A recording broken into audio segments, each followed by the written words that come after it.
The final warning. What happens if Bill C-9 passes? Canada.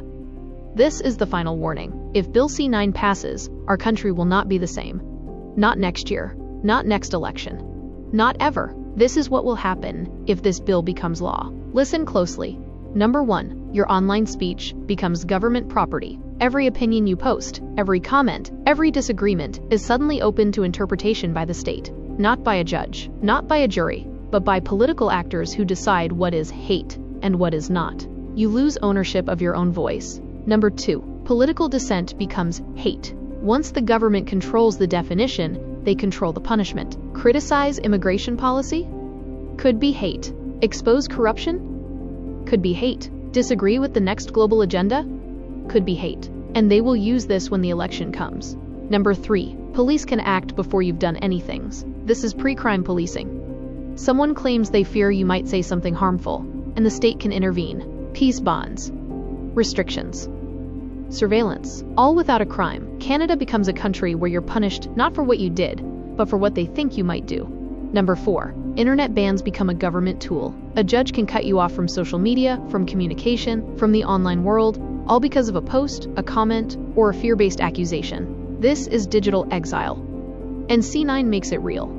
Number 5. Massive fines without full due process. $20,000, $40,000, $50,000 penalties can be imposed without a full criminal trial. No presumption of innocence. No charter protections.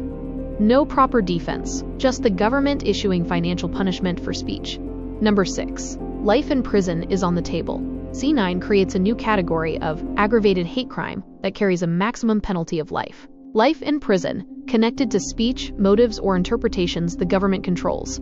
Let that sink in. Number 7. Anonymous complaints become weapons. Anyone with a grudge, a political agenda, or bad intentions can trigger an investigation. You could face restrictions, monitoring, and legal consequences because someone didn't like your opinion. This is how authoritarian systems eliminate dissent. Number 8. Media and government can silence critics in real time. C-9 gives them a legal basis to remove posts, flag accounts, pressure platforms, and target voices that challenge the narrative. They won't need backdoor deals with social media companies. They'll have the law.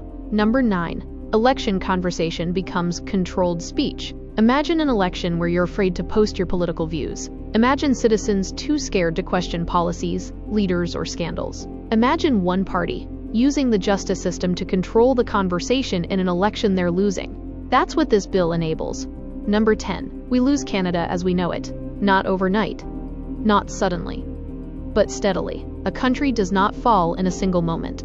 It falls when people become afraid to speak. Bill C-9 is that moment. A slow, quiet shift from freedom to permission. From democracy to managed speech. From citizens to subjects.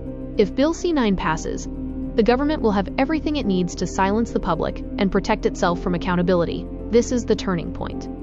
The line in the sand. The moment we decide whether Canada remains free or becomes something else entirely. Do not underestimate this bill. Do not ignore this moment.